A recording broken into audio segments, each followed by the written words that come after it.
La semana pasada hablamos sobre cómo estar seguros que la Biblia es la palabra de Dios. Hoy hablaremos sobre cómo ser salvo y saberlo. Yo estaba en el hospital. Una mujer estaba muriendo, su familia ahí con ella. Una ocasión tan triste y difícil. Alguien mencionó que ella no estaba lista para morir porque no conocía al Señor, no era salva. Y dije, ¿le importa si yo hablo con ella? Con amabilidad y cortesía, me acerqué a la señora y le dije, señora, quiero hablarle sobre el Señor Jesucristo. ¿Le gustaría saber cómo puede estar segura de que va a ir al cielo? Y ella respondió que sí. Así que le hablé del Evangelio. Le dije que Cristo murió por nuestros pecados, por los de ella, y pagó su deuda. Y le dije que si aceptaba a Jesús por fe, sería salva, perdonada, y estaría camino al cielo con certeza divina. Y ella respondió, yo quiero eso. Y oré con ella. Y ella oró y pidió a Cristo que entre en su corazón, que perdone sus pecados y que le dé salvación eterna. Luego regresé donde sus familiares. El yerno estaba ahí. Y le dije, ¿no es maravilloso que ahora es salva? ¿Y saben lo que él me contestó? Oh, nadie sabe si es salvo. Y yo le dije, hombre, claro que sí. Y él dijo, no. Lo mejor que se puede hacer es esperar que uno sea salvo. Así que compartí con él un versículo. Es el pasaje de la Escritura que vamos a tener hoy. Quiero que busquen 1 de Juan capítulo 5 desde el versículo 11. Y este es el testimonio, que Dios nos ha dado vida eterna, y esta vida está en su Hijo. El que tiene al Hijo tiene la vida. El que no tiene al Hijo de Dios no tiene la vida. Y aquí el versículo, pongan mucha atención. Estas cosas os he escrito a vosotros que creéis en el nombre del Hijo de Dios, para que deténgase aquí un momento. ¿Qué es lo que dice? Para que sepáis, para que sepáis que tenéis vida eterna.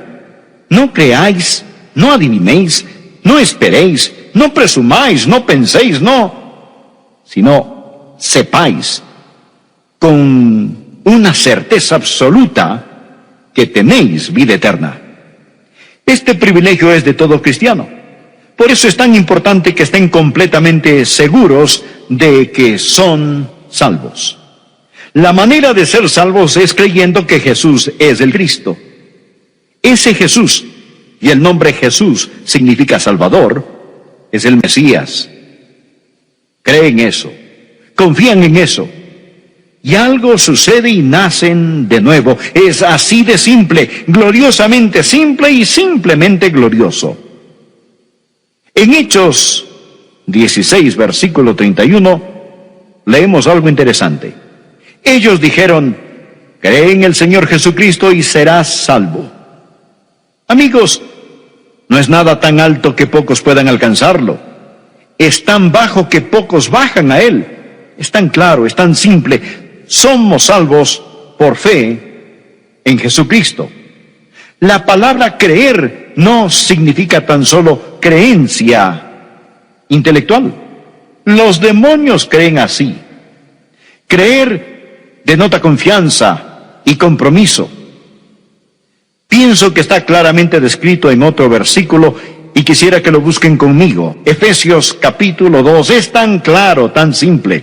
Efesios capítulo 2, versículos 8 y 9. Dios lo hace abundantemente claro porque Él quiere que seamos salvos. Y aquí Dios nos dice no solo lo que nos salva, sino lo que no nos salva. Esto es lo que dice. Pongan atención. Porque por gracia sois salvos por medio de la fe, y esto no de vosotros, pues es don de Dios, no por obras para que nadie se gloríe. ¿Entendieron eso? No por obras para que nadie se gloríe. Él dice, porque por gracia sois salvos por medio de la fe, y esto no de quién, no de vosotros. Pues aquí está el yo nuestro. De acuerdo, el yo no puede salvar. ¿Lo entienden? Y continúa diciendo, no por obras para que nadie se gloríe. Obras, obras, ahí lo tienen. El yo y las obras. ¿Ven que eso no salva? ¿Lo ven? El yo y las obras no salvan. Ahora, veamos lo que sigue. Porque ¿por qué? Por gracia. Por gracia sois salvos por medio de ¿qué? Por medio de la fe. Eso es todo. Les digo, es así de simple. Si caminan por las calles de cualquier ciudad y preguntaran a las personas, ¿son salvos y van rumbo al cielo? ¿Saben lo que la mayoría diría? Espero que sí. Creo que sí. Hago lo mejor que puedo. El yo y el hago obras lo mejor que puedo. ¿No es verdad? No en vano, la gente no tiene ninguna certeza. ¿Cómo tener certeza si depende de lo que uno hace? Yo no confiaría ni en los mejores minutos de mi vida para poder entrar en el cielo. Hago lo mejor que puedo. El yo y las obras. Ahora, en comparación con eso está lo que Dios dice. Dios dice aquí, porque por gracia. ¿Qué es gracia? Gracia es el favor inmerecido y amor que Dios muestra a pecadores como nosotros. Es su razón de amarnos cuando no hay mucho que amar. Dios no nos ama por lo que nosotros valemos. Tenemos valor porque Él nos ama por su gracia. Y por eso Jesús vino a morir.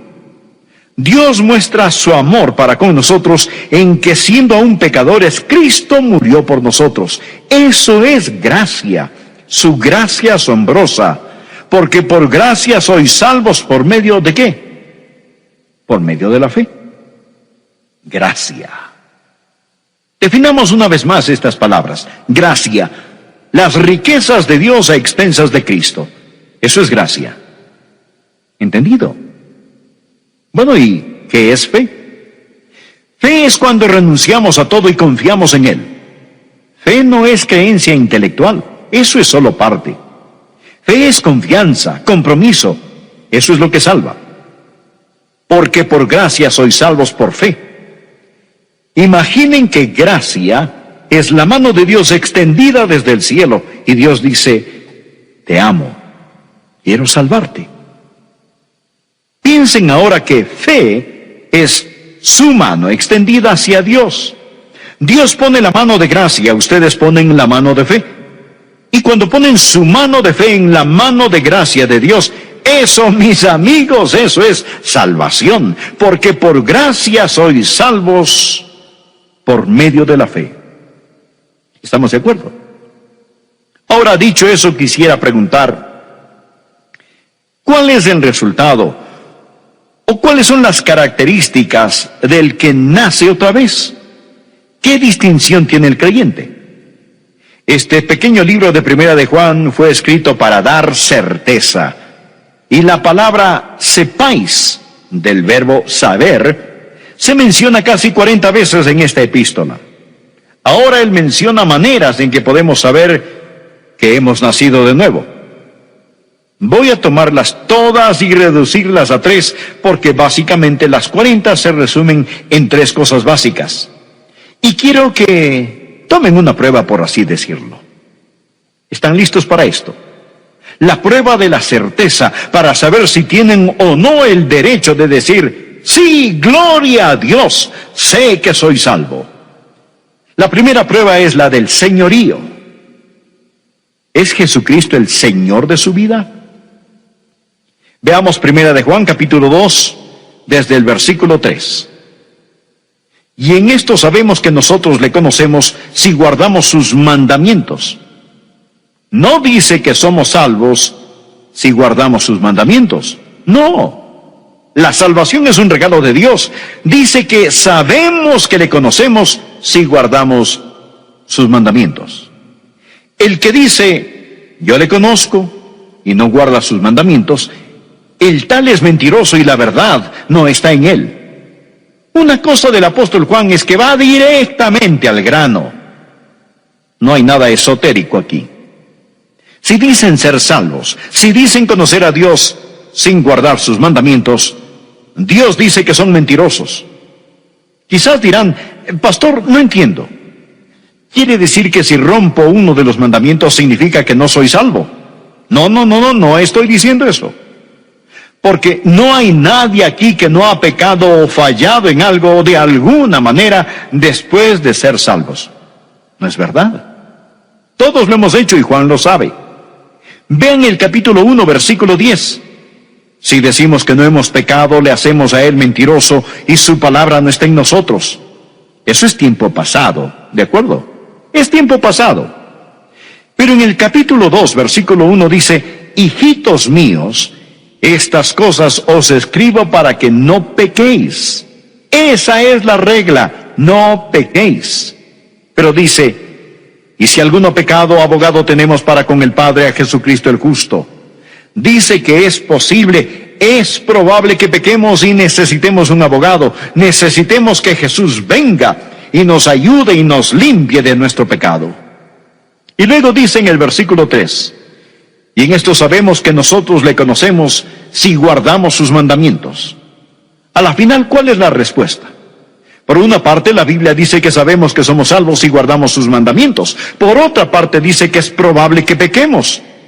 La clave es la palabra guardar. Miren la palabra guardar en el capítulo 2, versículo 3. Sabemos que le conocemos si guardamos sus mandamientos. Para nosotros, como hijos de Dios, sus mandamientos son nuestra guía, la meta de nuestras vidas. No deseamos salir de rumbo. Sí, a veces nos arrastra el viento, sí, a veces no miramos las estrellas, cierto, a veces fallamos, y hay veces que a lo mejor navegamos mal, pero el gran deseo de nuestra vida es guardar los mandamientos de Dios, y Juan dice, si no tienen ese deseo, necesitan ser salvos. Ahora viene la segunda prueba. Hay la prueba del señorío, y la segunda prueba en Primera de Juan es la de la fraternidad, la prueba de la fraternidad. Permítanme mostrarles lo que dice Juan sobre esto. En Primera de Juan, capítulo 3, versículo 14.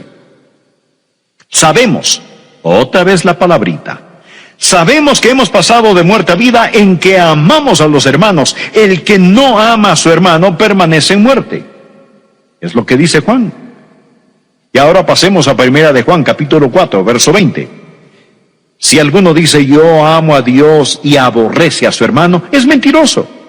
Pues el que no ama a su hermano a quien ha visto, ¿cómo puede amar a Dios a quien no ha visto? Y nosotros tenemos en este mandamiento de él, el que ama a Dios, ame también a su hermano. Y en el capítulo 5, versículo 1, todo aquel que cree que Jesús es el Cristo es nacido de Dios, y todo aquel que ama al que engendró, es decir, el que ama al Padre, ama también al que ha sido engendrado por él. Cuando aman al Padre Celestial, aman a sus hijos, a sus hermanos y hermanas en Cristo. Es una característica del cristiano, es una prueba. Es que cuando somos salvos, queremos estar con los hijos de Dios. Es una buena relación con los hijos de Dios. Claro que siempre habrá gente que diga, oh, yo puedo adorar a Dios a solas. No necesito ir a la iglesia. Dios ve mi corazón, sabe que le amo. No necesito reunirme con los hermanos. Entonces, ¿por qué Dios nos exhorta diciendo, no dejando de congregarnos? ¿Por qué Dios siempre nos dice que cuando lo amamos, tenemos que amar a nuestro hermano y hermana? Tenemos que amar a los hermanos. ¿Lo ven? Este es el razonamiento. Pongan mucha atención. ¿Por qué la fraternidad es prueba de salvación? Pues lo que sucede al ser salvo es esto. Recibimos una naturaleza divina. Sabemos que somos partícipes de la naturaleza divina. ¿Y cuál es la naturaleza de Dios? La naturaleza de Dios es amor. Veamos juntos en Primera de Juan, capítulo 4. Amados, amémonos unos a otros. Y ahora escuchen esto. Porque el amor es de Dios. Todo aquel que ama es nacido de Dios y conoce a Dios. El que no ama no ha conocido a Dios, porque Dios es amor. No hay que ser un científico para entender esto. Al nacer de nuevo, nacemos de Dios. El Espíritu Santo entra en nosotros y somos hechos partícipes de la naturaleza divina. ¿Y qué es la naturaleza divina? Dios es amor. Si tenemos esa naturaleza, entonces tenemos amor, ¿verdad? Si no hay amor en nosotros, no hemos sido hechos partícipes de la naturaleza divina. Y no habla aquí solamente de amar a Dios, habla de amarnos unos a otros, porque Dios es amor. Sería absurdo que alguien diga, he nacido de Dios, el Espíritu Santo vive en mí, tengo la naturaleza de Dios, he nacido de Dios, pero simplemente no siento ningún amor. Amigos, hay la prueba del señorío y la prueba de la fraternidad. Está ahí, a la vista de todos. Y la tercera prueba es la prueba de relación. La prueba de señorío, de fraternidad y la prueba de relación. La salvación es una relación vital con el Señor Jesucristo. Primera de Juan, capítulo 5, verso 11. Y este es el testimonio, que Dios nos ha dado vida eterna, y esta vida está en su Hijo. Recordemos esto. ¿Quién es el Hijo de Dios? Jesucristo. Esta vida está en su Hijo. El que tiene al Hijo tiene la vida. El que no tiene al Hijo de Dios no tiene la vida. Estas cosas os he escrito a vosotros que creéis en el nombre del Hijo de Dios, para que sepáis que tenéis vida eterna y para que creáis en el nombre del Hijo de Dios. Aquí se está hablando de una relación con Jesús. Habla sobre tener al Hijo, conocer al Señor Jesucristo. Primera de Juan capítulo 5, versículo 13. Ponga mucha atención. Estas cosas os he escrito a vosotros que creéis en el nombre del Hijo de Dios. No dice, estas cosas os he escrito a vosotros que creíais, tiempo pasado. No, esto es tiempo presente. Y aquí quiero decir algo que tal vez no les guste escuchar porque puede ir contra su teología. A menudo he oído decir que si uno no se acuerda de la hora, del lugar donde fue salvo, realmente no es salvo. ¿Han escuchado eso? Si no se acuerdan de la hora y del lugar, nunca fue salvo. Pero hay una pequeña falla en todo eso, y es que no está en la Biblia. Alguien lo inventó, pero no está en la Biblia. La Biblia no nos pide recordar una experiencia en el pasado como prueba de salvación. No dice, los que creyeron tienen vida eterna. Dice, el que cree. Si sabe la hora y el lugar, pues maravilloso. Yo me acuerdo del lugar y la hora. Pero si no, no significa que no somos salvos. Si están confiando en Jesús ahora, son salvos. Quizás no saben exactamente cómo sucedió. Ahora, para terminar, quiero decir esto. Es posible que sean salvos, pero no están completamente seguros. Si yo fuera ustedes, ¿saben lo que haría? Haría exactamente lo que hice, porque lo hice cuando era joven. Era salvo, creo que lo era.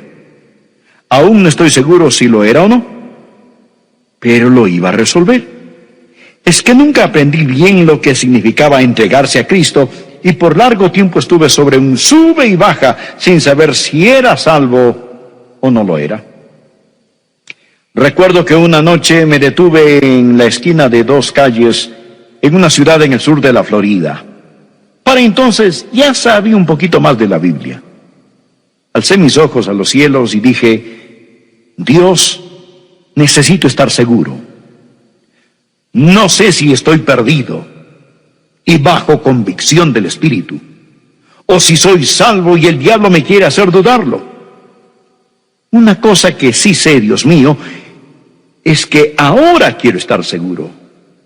Dijiste que si creía en ti, si confiaba en ti, me salvarías. Así que alcé mis ojos a los cielos y dije, Señor, ahora con todo mi corazón, con todo lo que soy, de una vez por todas, ahora y para siempre, confío que me das salvación. Si era salvo, lo sigo siendo, pero si no lo era, ahora sí lo soy. solo asegurándome. Y quiero decir que desde entonces hay un río de paz en mi corazón que todavía sigue fluyendo. El título de nuestro mensaje hoy es la segunda parte de cómo ser salvo y saberlo. Y si usted no es salvo y no tiene la seguridad de la salvación, entonces necesita salvarse y obtener la seguridad de su salvación. Mas si usted es salvo, tiene la salvación y la certeza y la seguridad. Algunas personas dirán, si eso es cierto, pastor, ¿qué de esto o aquello? ¿Qué me dice de este versículo? ¿Qué me dice de aquel pasaje?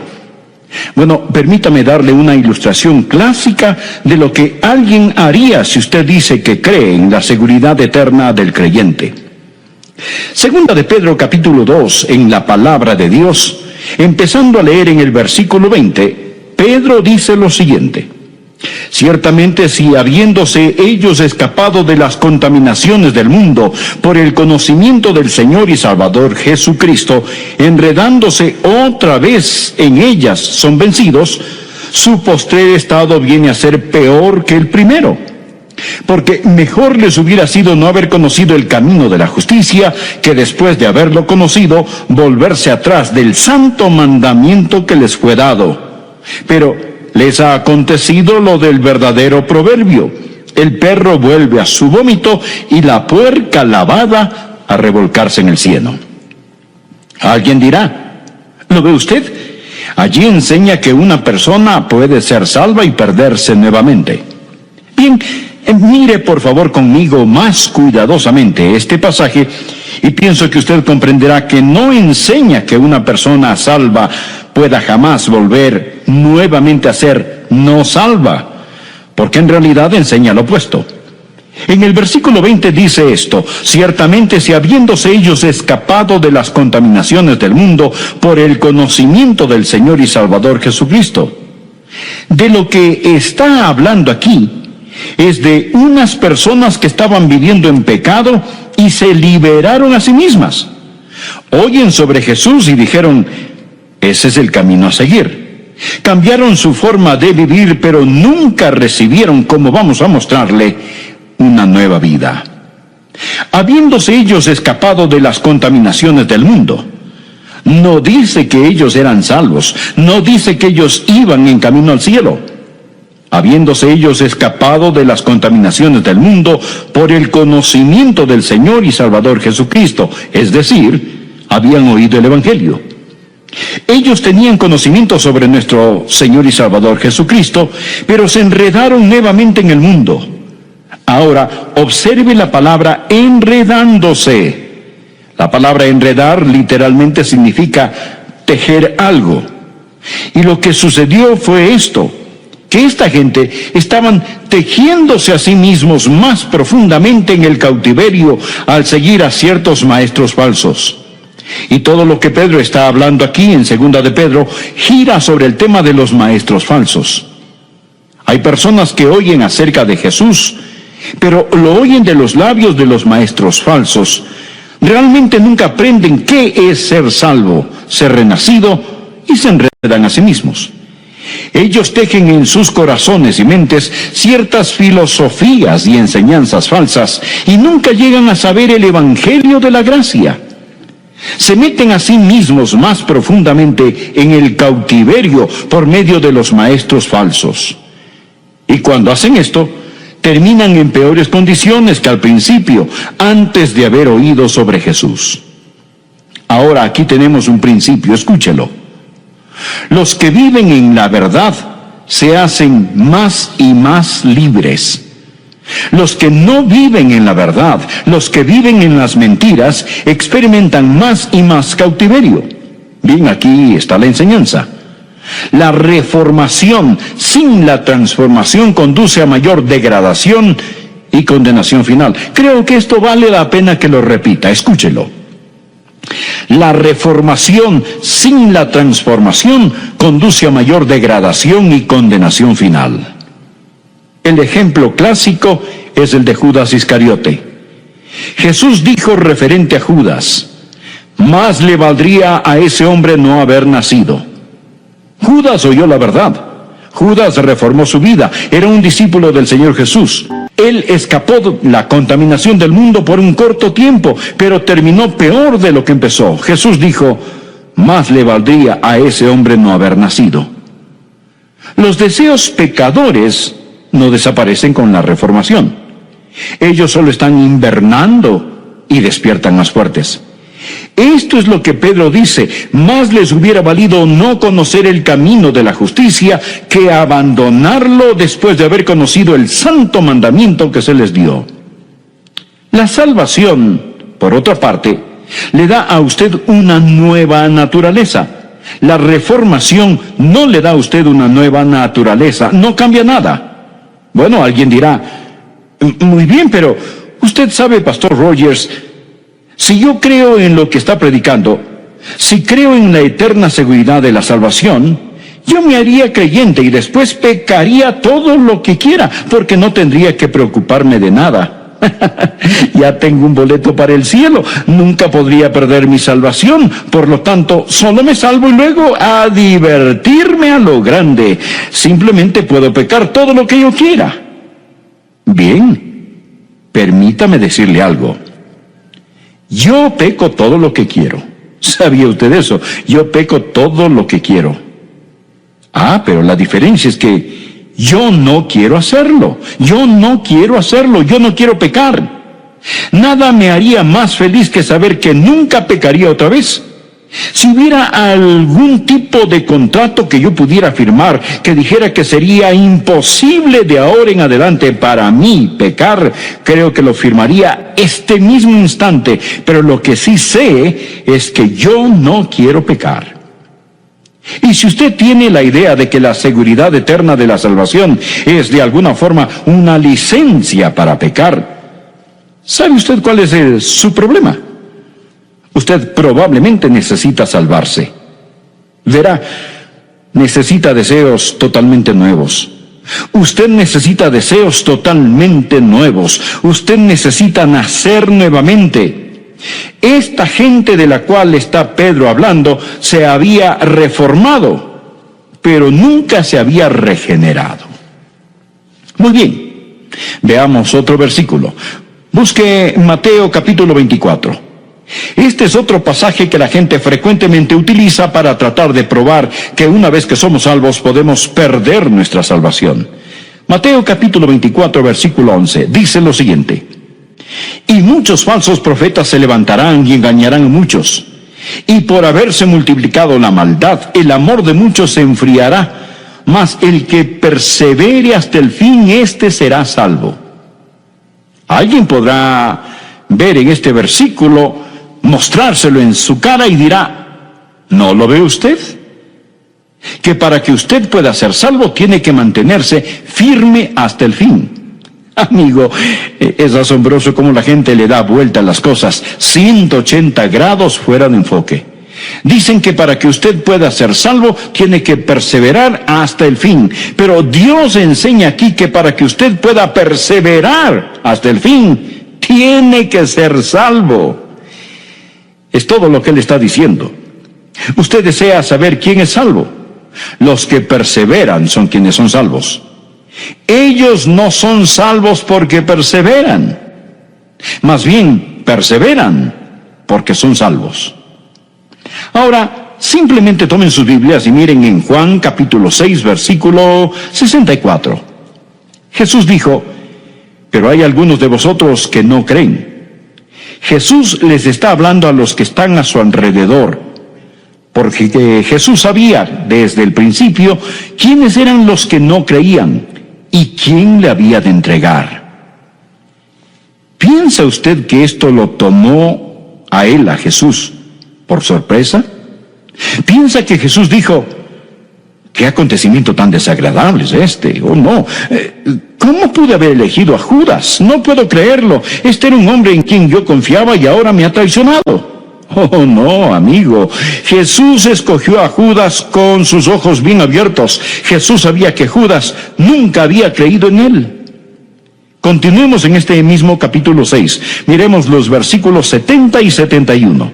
Dicen así: Jesús les respondió, ¿No os he escogido yo a vosotros los 12? Y uno de vosotros es diablo. Hablaba de Judas Iscariote, hijo de Simón, porque este era el que le iba a entregar, y era uno de los 12. Nada estaba fuera de control. Jesús dijo en otro lugar: he elegido a Judas para que se cumplan las Escrituras. ¿Qué estoy tratando de decir? Muy bien, lo que quiero decir es que Pedro perseveró y Judas no. ¿Por qué? ¿Por qué Pedro perseveró hasta el fin? ¿Y por qué Judas no perseveró? Muy simple, Pedro tuvo fe. Jesús dijo: Pedro, he orado por ti, para que tu fe no falle. Judas no tenía fe. Jesús conocía desde el principio quiénes eran los que no creían. Judas nunca creyó. Simón Pedro sí creyó. Mas el que persevere hasta el fin, este será salvo. En 1 de Juan, capítulo 2, versículo 19, ¿lo recuerda? Dice: salieron de nosotros, pero no eran de nosotros, porque si hubiesen sido de nosotros, habrían permanecido con nosotros, pero salieron para que se manifestase que no todos son de nosotros. Por lo tanto, los que salen no pierden su salvación. Los que no perseveran no pierden su salvación. Los que no perseveran no pierden su salvación por fracasar en mantenerse firmes hasta el final. Ellos no pierden la salvación, mi estimado amigo, simplemente porque nunca la tuvieron. Bueno, tenemos tiempo para ver algo más. Veamos Hebreos capítulo 6. Guardé este para lo último, porque pienso que este es el pasaje al que mucha gente recurre cuando realmente tratan de probar de algún modo que podemos perder nuestra salvación. Hebreos capítulo 6. Comenzaré a leer en el versículo 4. El autor de Hebreos está hablando en el capítulo 6 de algo imposible. Él dice que algo es imposible. Dice lo siguiente: porque es imposible que los que una vez fueron iluminados y gustaron del don celestial, y fueron hechos partícipes del Espíritu Santo, y asimismo gustaron de la buena palabra de Dios y los poderes del siglo venidero, y recayeron, sean otra vez renovados para arrepentimiento, crucificando de nuevo para sí mismos al Hijo de Dios y exponiéndole a vituperio. Luego, Él nos da una ilustración. Porque la tierra que bebe la lluvia, que a veces cae sobre ella y produce hierba provechosa a aquellos por los cuales es labrada, recibe bendición de Dios. Pero la que produce espinos y abrojos es reprobada, está próxima a ser maldecida, y su fin es el ser quemada. Pero en cuanto a vosotros, oh amados, estamos persuadidos de cosas mejores y que pertenecen a la salvación, aunque hablamos así. Muy bien, regresemos al versículo 4. Algunas cosas son imposibles. Dice que para cierta clase de personas, si hacen ciertas cosas, es imposible que renueven su arrepentimiento. Es imposible. Si se han apartado o recayeron, dice la Biblia, es imposible que sean otra vez renovados para arrepentimiento. Ahora le digo esto. Si usted usa Hebreos 6, comenzando en el verso 4, y prosiguiendo con los demás versículos, si usted utiliza este pasaje para probar que una persona puede perder su salvación, este prueba mucho más de lo que usted desea. Prueba demasiado. Porque, ¿qué prueba este pasaje? Prueba que si usted fue una vez salvo y perdió su salvación, si esta es la forma en que usted usa estos versículos, también prueba que usted nunca podrá salvarse otra vez. ¿No es esto correcto? Si recayeron o se han apartado, es imposible para ellos ser nuevamente renovados para arrepentimiento. Por lo tanto, si usted no cree que una vez salvo, siempre salvo, usted tiene que creer que 2 veces perdido, siempre perdido. ¿Entiende lo que estoy diciendo? Dice, si usted usa este versículo de esta manera, Si usted trata de hacer que estos versículos prueben que una persona puede ser salva y perder su salvación, si esto es lo que usted trata de probar con este pasaje, entonces sea honesto. Porque decir que una vez que pierdan su salvación, estas personas nunca podrán salvarse otra vez. Es imposible que sean otra vez renovadas para arrepentimiento. Entonces, ¿de qué estamos hablando? ¿De qué habla el pasaje? No está hablando de gente que eran salvos. Usted me pregunta, pastor, ¿cómo sabe usted que no está hablando de gente que ha sido salva? Bien, mire el versículo 9. Pero en cuanto a vosotros, oh amados, estamos persuadidos de cosas mejores y que pertenecen a la salvación. ¿Lo ve? Él no está hablando aquí acerca de personas salvas. Él está hablando de personas quienes llegan al umbral o entrada de la salvación y se desvían. Es imposible para estas personas, quienes han entendido el Evangelio de Dios, que saben la verdad y se apartan conscientemente de la verdad con sus ojos bien abiertos. Es imposible traer a esta gente al arrepentimiento. Estas personas han cometido el pecado imperdonable. Observemos, fueron iluminados una vez. La entrada de la palabra de Dios emana luz. Muchos han escuchado un mensaje como este y han sido iluminados. Gustaron del regalo celestial. Al nosotros predicar, han oído sobre Jesús, han sido partícipes del Espíritu Santo. El Espíritu Santo de Dios ha agarrado fuertemente sus corazones, han gustado de la buena palabra de Dios, han oído la exposición de la palabra y del poder del mundo venidero, han gustado de todo esto, pero se han apartado. Y si ellos recayeron, no está hablando de una persona que peca en ignorancia, que peca sin entendimiento, pero habla de una persona que peca con sus ojos muy bien abiertos. Una persona que dice, yo no quiero a Jesús. Le daré una ilustración. Supongamos que usted va al supermercado y en la sección de carnes y productos lácteos hay una mesa con trocitos de queso, unos bocadillos para que los clientes los prueben. Usted se acerca, toma uno, lo prueba y le fascina el queso. Y quizá diga, oiga, este queso es realmente extraordinario. Por favor, deme 2 libras. Bueno, le preparan y envuelven las 2 libras de queso, lo ponen al lado de la registradora y usted ve el número que aparece en la caja registradora y dice, espere un minuto, ¿qué es eso? Y la cajera responde, ¿eso? Es su queso. Usted le dice, un momento, debe estar bromeando. ¿Usted espera que yo pague tanto dinero por ese queso? Ella le dice, señor, es una clase de queso muy difícil de conseguir. Es un queso importado, es un queso muy caro. Pensé que usted lo quería. Usted le dice, bueno, sí, yo lo quería, pero no sabía que costara tanto. Ahora no lo quiero. Aquí tenemos a un individuo quien ha gustado, ha olido el queso, sabe lo que es porque incluso lo saboreó. Él está consciente exactamente de lo que está haciendo, pero él dice, yo no pagaré ese precio, y se va. Él se rehúsa con sus ojos bien abiertos y está en completa libertad de hacerlo. Ese es su privilegio. Ahora, estos no son definitivamente todos los versículos, son simplemente algunos de los versículos que la gente usa para probar que la salvación se puede perder.